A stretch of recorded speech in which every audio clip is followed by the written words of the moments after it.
Hello बेटा, आज हम बात करेंगे फलन के बारे में। इंग्लिश में इसको बोलते हैं फंक्शन। देखो, फलन ऐसा चैप्टर है कि आईआईटी के हिसाब से अगर हम इसको बहुत अच्छे से कर लेते हैं तो पूरी मैथमेटिक्स का 25% बहुत अच्छे से कवर हो जाता है। देखो, फलन ट्रिग्नोमेट्री में भी आ जाती है, अलजेब्रा में भी आती है, बहुत जगह आती है, बायनोमियल में है, क्वाड्रेटिक में है। इसके बाद कोऑर्डिनेट ज्योमेट्री में, कैलकुलस में, इंटीग्रेशन डिफरेंशिएशन इसमें आती है, निर्देशांक ज्यामिति, बराबर, अलजेब्रा मतलब ये जो हमारी। अब फलन को लेके कुछ मूलभूत बातें, एक्चुअली मैं डायरेक्ट जैसे टाइप कितने प्रकार के फलन हैं, कौन कौन से फलन हैं, उसकी बात बाद में करेंगे। पहले कुछ बेसिक बातें जिनकी बहुत आवश्यकता रहती है कि वो हमें पता होनी चाहिए। तो फलन को लेकर के जो सबसे पहली चीज आती है वो आती है उसका प्रांत परिसर। ये सब परिभाषाएं तुमने 11वीं क्लास में पढ़ी हैं। अभी जो मैं काम करूंगा, जो बेसिक बात है मेरी, बिल्कुल जो मूलभूत बात है, वो प्रांत परिसर को लेकर के है। और प्रांत परिसर से पहले मुझे कई सारी चीजों में ये देखना होता है कि ये प्रांत संभव है, ये प्रांत संभव नहीं है। उस प्रांत परिसर से पहले हमें एक बात करनी है, वो है धनात्मकता। एक एक करके देखते जाओगे तो बात समझ में आती जाएगी कि मैं क्यों करूंगा धनात्मकता की। बहुत जगह जहां ये पूछा जाएगा कि इसका प्रांत कहां से कहां तक है, परिसर कहां से कहां तक है, तो ये जो मैं बातें बताने जा रहा हूं ये वहां पर बहुत मदद करने वाली है। सबसे पहली चीज, पहला पॉइंट, कि किसी भी राशि का जो वर्गमूल है, रूट, वो हमेशा धनात्मक होता है। अच्छा, अब तुम कहोगे हम √4 ± 2 लिखते हैं। नहीं, √4 सिर्फ +2 होता है। अब जहां तुमने पढ़ा है ±2, वो क्या होता है? देखो, यह बात मैंने क्या बोली, कोई भी राशि यदि उसका वर्गमूल लेते हो, रूट, तो धनात्मक राशि है। अगर तुम्हारे पास एक समीकरण है x² = 4, अब तुम दोनों तरफ से इसका वर्गमूल लेते हो, √x², √4। अब ऐसा होगा कि एक तरफ ± 8, अब यहां पे नहीं होगा, यहां पे सिर्फ प्लस, यहां पे हो जाए। ये ध्यान देने वाली बात है। और ये कहां काम आएगी? जब ऐसे मिकाओं का समय आएगा, तब अगर दोनों तरफ से हमने रूट काटना है, वर्गमूल लेना है, तब हम ये करेंगे, एक राशि है तो धनात्मक, एक बात। दूसरी चीज, हमारे पास कोई चर राशि है, x, उसकी घात 2 है, 4 है, 6 है, या कोई भी 2n, n मतलब प्राकृत संख्या, यानी समघात चर राशि की यदि हमारे पास समघात है तो सदैव धनात्मक।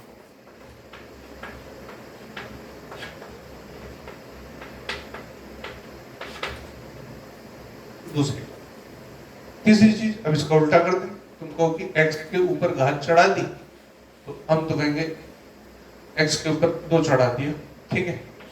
तुम 2 के ऊपर x चढ़ा दो, 5 के ऊपर x चढ़ा दो, 7 के ऊपर x चढ़ा दो, आगे चलते चलो e के ऊपर x चढ़ा दो, a के ऊपर x चढ़ा दो। अब कोई भी राशि, धनात्मक राशि, इसका अगर, इसकी घात अगर एक चर राशि, तो ये कभी भी ऋणात्मक नहीं हो।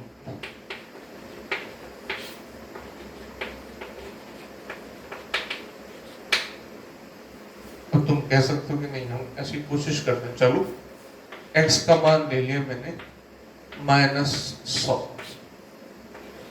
तो 2 की घात -100 कितना हुआ? 1/2 की घात 100। 2 की घात 100 कोई भी राशि आएगी तो 1 कोई भी धनात्मक राशि धनात्मक ही हो। तुम और नीचे जाते हो, तुम कहते हो सर 0 लगा दे, ठीक है, कितना है?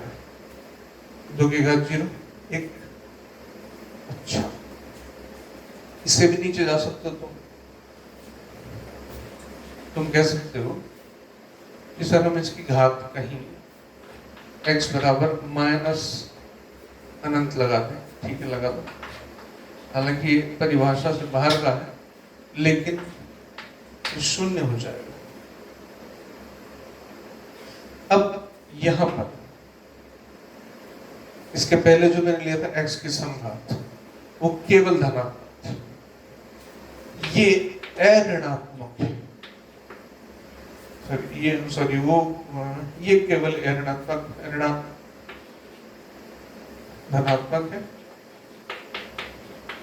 उसमें एक खास बात थी कि x की समघात वो अऋणात्मक है। अब अऋणात्मक और धनात्मक में अंतर सिर्फ इतना है कि धनात्मक में तुम 0 और डाल दो तो अऋणात्मक हो जाता है। ये समघात का जो मान है x की घात 2, यहाँ पर 0 आना संभव है, लेकिन यहाँ पे 0 नहीं आएगा। मतलब कि a की घात x 0 से हमेशा बड़ी होगी, धनात्मक। और x की समघात ये हो सकती है। अच्छा, इसका लाभ क्या है? अब इसका लाभ पूरी मैथ्स में कहीं भी उठाओ, ऐसे करेंगे, देखो सीधे सीधे मैं लाभ बताते चलो। एग्जैक्टली ऐसा नहीं कि बेसिक बातें, मूल बातें हैं वो तुमने बस रटना नहीं। कहीं कोई सवाल हल करते करते तुम्हारे पास आ जाए 2x बराबर -3, तो अब तुमसे यहाँ पे x का मान निकालने लगे, तुम यहाँ से लॉग लो और बहुत कुछ प्रक्रिया करो, नहीं, जरूरत ही नहीं है भाई। अभी बोला कि 2 की घात x 0 से अधिक होगी, तो तुम यहाँ पे मना कर दोगे कि x का कोई मान नहीं। अब कहीं आ जाए 2x बराबर 0, तो भी तुम मना कर दोगे, कैलकुलेशन की जरूरत नहीं है। एक आईआईटी में ऑप्शन होता है नन ऑफ दिस, कोई भी नहीं, या अमान्य, ऐसा ऑप्शन होता है, तो ये वहां पे मदद करेगा। 3 बात। चौथी बात चौथी बात में हम इस तरह से आगे चलते हैं। ये तो तुम्हें सबको अच्छे से पता है, मॉडुलस फंक्शन।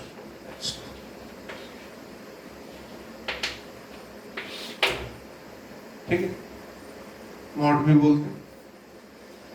ये सदैव धनात्मक है और अच्छे समझते हैं। अगर x -2 है तो तुम ये समझो कि जो मॉडुलस है ये धर्मात्मा आदमी, इसने तो धनात्मक करना, पॉजिटिव करना। अब अगर इसको तुम खोल के लिखोगे तो इसको ऐसे लिखोगे x -2 यदि x > 2, x -2। अब यदि यहाँ पे पहले लिखता हूँ, यदि x 2 से कम है, तो इसको दिख रहा है, इस मॉडुलस को दिख रहा है, ये भी ऋणात्मक होने वाला है, तो इसको कह देगा भाई तू 1 माइनस और ले ले मेरे से, तो तू धनात्मक हो जा। अक्सर तुम ऐसा लिख देते हो इसको 2 - x, एक ही बात है, इन्होंने एक ही बात है। इस स्थिति यानी इसमें सदैव धनात्मक रहेगा, बराबर बात है। अब ये बात मैं क्यों कर रहा हूं, इसकी एक छोटी सी एक सवाल, हम एक छोटा सवाल करते हैं। मान लो तुम्हें कहा जाए कि कोई राशि है √a plus mod b w² बराबर 0, यानी कि a का हम वर्गमूल ले रहे हैं, b मॉडुलस में है, ठीक है, और w का स्क्वायर है।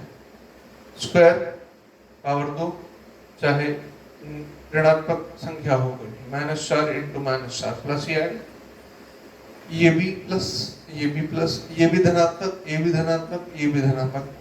3 धनात्मक राशियों का योग अगर 0 आ रहा है तो उसकी एक ही स्थिति संभव है, वो है a बराबर b बराबर c, ठीक है, c बराबर 0, तीनों 0 अलग अलग से। अच्छा, इस पे एक सवाल देता हूँ, वो चेक करते हैं। मैं कहूँ x - 1 का स्क्वायर प्लस x - 1 मॉड बराबर 0, इसका मान निकालो। तो बच्चे निकालते हैं, हाँ ठीक है, मतलब ये भी धनात्मक होगा, ये भी धनात्मक होगा, 2 धनात्मक 0 नहीं हो सकते, इसका मतलब दोनों को अलग अलग 0 होना पड़ेगा। तो यहाँ पर बच्चे कहते हैं चलो x - 1 बराबर 0, तो यहाँ से आ गया x बराबर 1 प्लस 1, है ना, और वहां से x - 1 बराबर 0, तो x आ गया x प्लस 1, ठीक है, प्लस लेता हूँ, ठीक, तो x आ गया -1, x - 1 का स्क्वायर प्लस x प्लस 1 का मॉडुलस बराबर 0। ये 0, अब दोनों धनात्मक है, धनात्मक दोनों का योग 0 तभी होगा जब दोनों अलग अलग रूप 0 होंगे। x - 1 0 किया तो मेरे पास x बराबर +1 है, x + 1 0 किया तो x बराबर -1 होता है। अच्छा, बच्चे आंसर बता भी देते मुझे, कहते हैं x बराबर 1 + 1 -1। अब मैं कहता हूँ ये गलत है, तो बच्चे कहते हैं कि नहीं सर, हमने पहले किया था कि ऐसे, जैसे कोई सवाल हमें दिया गया तो हमने ऐसे किया कि x - 1 x + 1 कितने तक रहते हैं, है ना, बराबर 0। ये तुमने 9th 10th में ऐसा किया होगा। तो तुमने यहाँ पे 2 मान निकाले, x बराबर 1 यहाँ से और यहाँ से -1। लेकिन अब यहाँ पर एक गलती होती है, जब तुम्हें ये बताया गया था तो ये लिखा गया था x बराबर या तो +1 अथवा, या तुम या कह सकते हो -1, 2 में से कोई एक हो सकता है, या तो +1 होगा या -1 होगा, या शब्द आ रहा है। इस स्थिति में या नहीं, ये कह रहा है कि x + 1 भी है और x - 1 भी है, ये संभव नहीं। ये कहते हैं हम इसको या की माया। हम एक बड़ा मजेदार से उदाहरण देता हूं, ठीक है, या की माया इस तरह से है, देखो, या में हमारे पास एक ऑप्शन है, एक विकल्प होता है कि हम किसी एक को चुनें। जैसे मैं तुम में से किसी को पूछूं, देखो मैं 2 बिल्कुल विपरीत कथन बोलूंगा, लेकिन तुम सब हाँ करोगे उस पर। अब मैं तुमसे ये कहूं कि तुम्हारे पिताजी कोटा में हैं या कोटा से बाहर है, अब तुम सब लोग क्या जवाब दो? सब कहेंगे हाँ। दोनों विपरीत बात है, या तो कोटा में है या कोटा से बाहर है। अब इस मैंने तुम्हें विकल्प दिया तो तुमने सबने अपने अपने हिसाब से चुन लिया। जिसके फादर तो कोटा में है उसने भी हाँ भरी, जिसके कोटा में नहीं है उसने वो अपना ऑप्शन, अपना विकल्प चुन लिया। तो अब यहाँ देखो, मैं एक एग्जांपल लेता हूँ। 5 3 से बड़ा है, ट्रू फॉल्स, बिल्कुल ट्रू है। मैं कहूं 5 ग्रेटर देन इक्वल टू मतलब बड़ा भी है बराबर भी है, इसको मैं पूछूं टी एफ मतलब ट्रू फॉल्स, सत्य है कि असत्य है, तुम कहोगे बिल्कुल असत्य है। फिर मैं लिखूं ये, अब ये सत्य है कि असत्य है, अब ये भी कहोगे असत्य है। पहली बात एकदम सही है ना। अच्छा, अब तुमने इन दोनों का जो बोला 5 3 से अधिक है या बराबर है, अब ध्यान से देखो मैंने बीच में या बोला,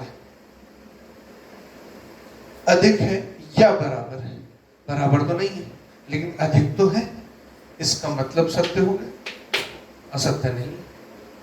वही बात यहां पे आती है, 5 से अधिक तो नहीं लेकिन बराबर है, विकल्प मिल गया।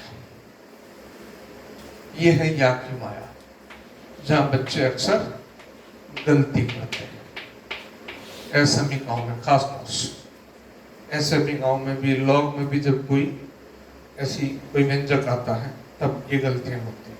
तो ये बातें अगर हमें पहले से पता होंगी तो हमसे ये मूर्खताएं नहीं होंगी।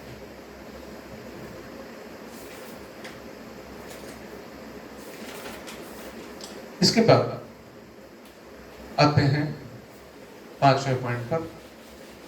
देखो, अब एक बात समझो, मैं लिखूं ax² plus bx plus c, तुम खटाक से इसका 0 लगा दो, द्विघात समीकरण, चलो मानते हैं।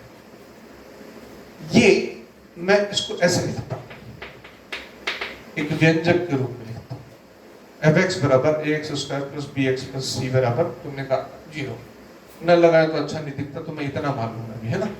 अच्छा, इसके बारे में हमें ये भी बताया कि हम इसका डी चेक करते हैं, विभक्ति कारक b² माइनस 4ac, इसका विभक्ति कारक है।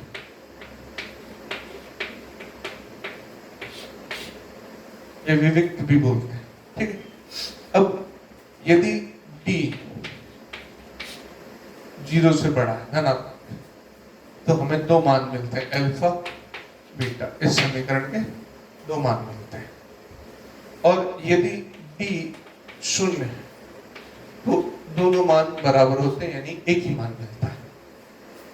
अब d 0 से कम है तो फिर कोई भी मान संभव नहीं होता, ये तुम्हें मालूम है।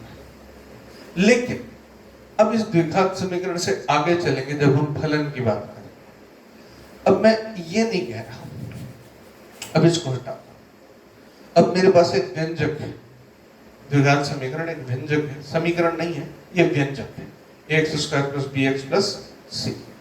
अब ये व्यंजक जो है, इस व्यंजक का धनात्मक और ऋणात्मक होना, अब अभी मैंने कहा अगर इसका कोई मान आता है बराबर 0 कर देते हो तो d 0 से, d के मान पर निर्भर करता था, या तो 0 से बड़ा था या 0 था।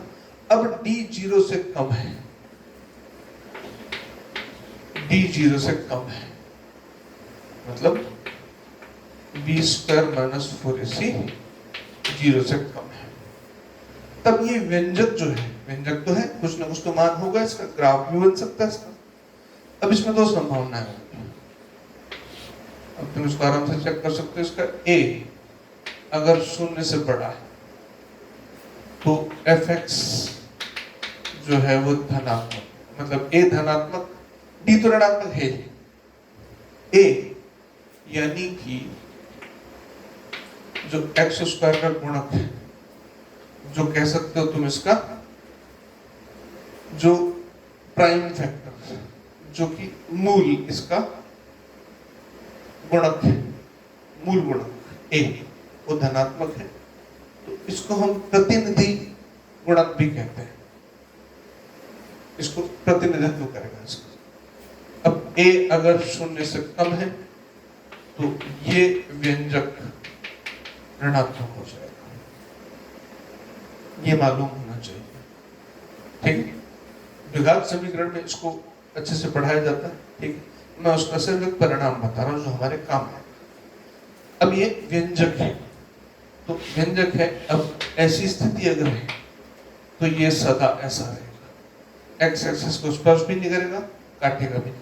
स्पर्श किया तो शून्य आ जाएगा, कोई एक मान आ जाएगा। दो जगह काटा तो दो मान आ जाएगा। वो पहले के स्थिति में थी, और ये वाली स्थिति है तो ये इस तरह से चला जाएगा।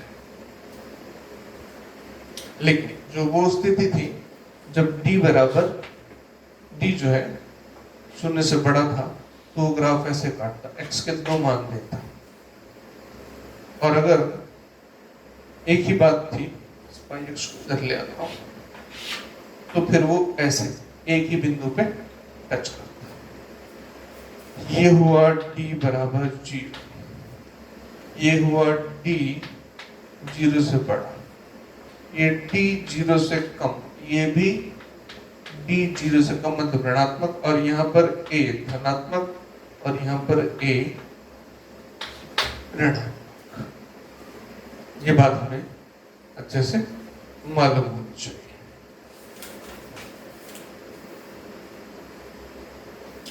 अच्छा, अब कुछ सामान्य से सूत्र है, पढ़े होंगे तुमने अच्छे से, बस मेरे को एक परिणाम पे आना उसमें। पांचवी बात, छठी, a प्लस बी का होल क्यूब, बोलो याद होगा, a cube plus b cube plus 3ab a plus b. अच्छा, अब इसको ऐसा लिख लें, -3ab a प्लस बी, ये a cube plus b cube आया। यहाँ से a प्लस बी कॉमन लिया, तुम्हें याद होगा लेकिन मैं एक बार याद दिला रहा हूँ। ठीक है, अंदर बचा a प्लस बी का होल स्क्वायर, और यहाँ से -3ab a cube plus b a plus b. और याद होना मतलब ये तो अब रट जाने चाहिए, इनका तो उपयोग करना। जैसे गिनती रटी है वैसे फलन में ये रटी होनी चाहिए। अब यहां से देखते हैं हम, ये a square plus b square plus 2ab minus 3ab, ये बना a cube plus b cube, a plus b, ध्यान से देखो, plus 2ab minus 3, a square plus b square, ये बना माइनस ab बराबर a cube plus b cube. अब ये क्या बन गए, a cube plus b cube के गुणनखंड हो गए। ठीक, चलो दूसरा भी तुम्हारे लिए कर देता हूं, a माइनस बी का होल क्यूब। दरअसल मैंने देखा है ये चीजें हैं तो छोटी छोटी, लेकिन बच्चे टेंशन लेते नहीं कि ठीक है याद कर लेंगे, और खरगोश का चूहा वाली कहानी हो जाती है। ये छोटी सी बातें याद हो जाएगी, लेकिन कई बार यही गड़बड़ हो जाती है कि यहाँ प्लस लिख देते हैं, कोई यहाँ प्लस 2ab कर देता है, कोई को मानने से ज्यादा माइनस 2ab कर देता है। तो वो ध्यान देना है, इसलिए बता, क्योंकि इनका उपयोग फलन में बहुत आता रहेगा। अच्छा, आगे चले, a माइनस बी का होल क्यूब, यह a cube plus a cube minus b cube minus 3ab a minus b. ठीक है, यहां से a minus b whole cube, इस ये एक्सप्रेशन, ये वाला व्यंजक इधर लाते हैं, 3ab a plus b a cube plus b cube. अब ध्यान से देखो इसमें कैसे चलेगा, ये a माइनस बी कॉमन, यहाँ a माइनस बी का स्क्वायर, इधर का प्लस 3ab। ध्यान दो, यहाँ से a plus a minus b मैंने कॉमन लिया, यहाँ बचा a माइनस बी का स्क्वायर, यहाँ बचा प्लस 3ab, उधर है a क्यूब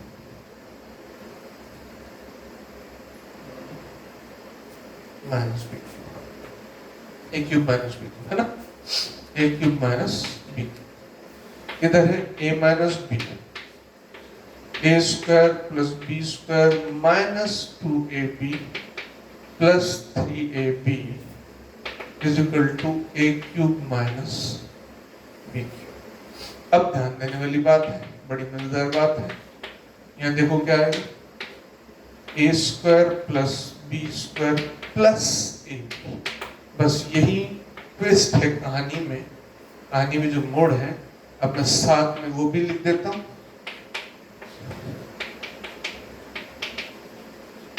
ये ए क्यूब प्लस बी क्यूब का गुणनखंड है, ये बात समझ लीजिए। ए क्यूब माइनस बी क्यूब के गुणनखंड में इधर तो ए माइनस बी आ गया, ए क्यूब प्लस बी क्यूब में इधर भी प्लस आ गया, लेकिन यहां मामला अलग है। इधर सिर्फ प्लस, इधर माइनस, माइनस का यहाँ प्लस। ये ध्यान देने वाली बात है, बस बड़ी काम की बात है। अभी तुम्हें एक दो उदाहरण देकर समझाऊंगा ये बात इतने काम की कैसे है। तुम सोच सकते हो कि हाँ ये तो बहुत छोटी सी बात है। आगे चलते हैं।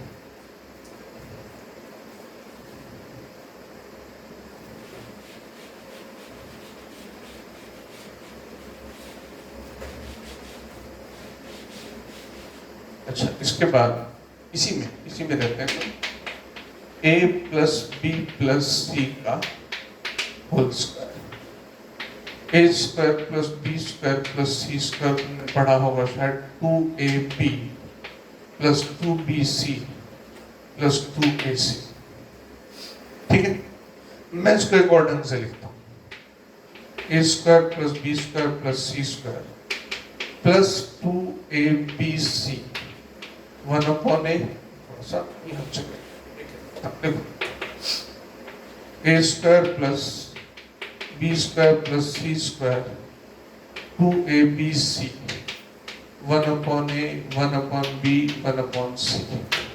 अब ध्यान से देखो, बातें की लेकिन अगर ढंग अलग है। दरअसल गणित में होता ही ऐसा है कि हम रूप बदल देते हैं तो वही सवाल आसान हो जाता है, और रूप नहीं बदले कई बार तो हम उलझ जाते हैं। अब देखो यहाँ पे मैंने इस तरह से लिख दिया, लिखा जा सकता है बिल्कुल भाई। अगर तुम 2abc को अंदर लेके जाओगे abc को, तो यहाँ से a से a कट गया, 2bc आ गया ये वाला, फिर इसको ले जाओगे तो b से b कट गया, 2ac आ गया, और फिर लास्ट में c कट जाएगा तो 2ab आ जाएगा। ऐसा भी लिखा जा सकता है। आगे चलते हैं। अब इसमें मैं एक चीज जोड़ता हूं,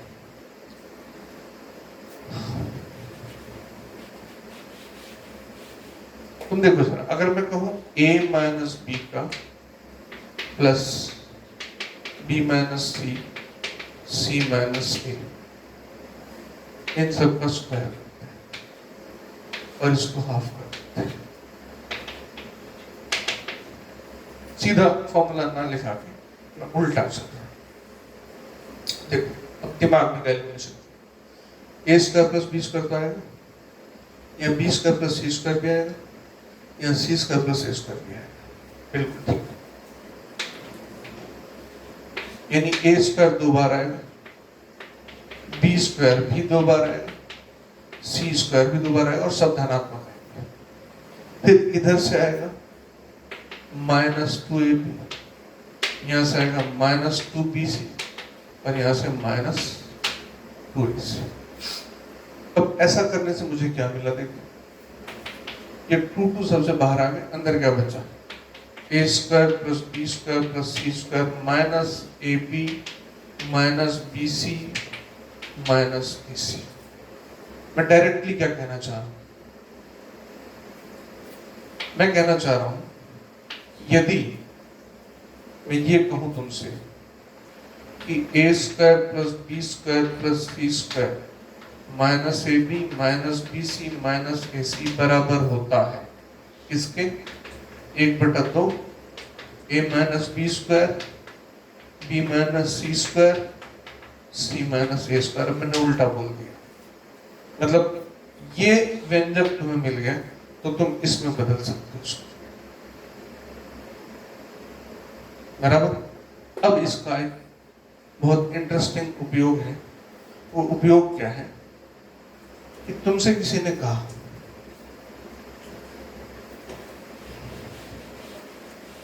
एक छोटा सा एग्जांपल लेते हैं, तुमसे कहा गया a square plus b square plus c square minus a b minus b c minus a c बराबर 0 है।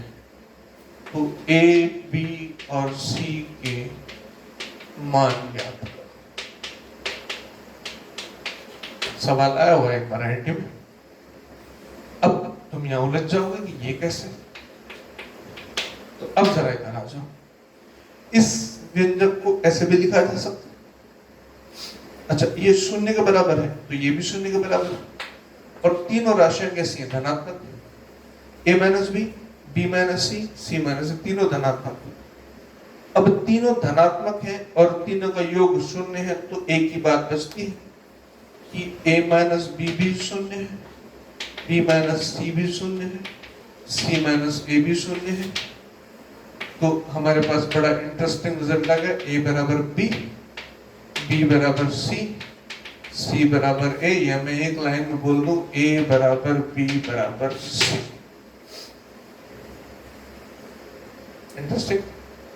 ये इनका तुम कह सकते हो कि जो एप्लीकेशन की मैं बात कर रहा हूं वो इस ढंग से।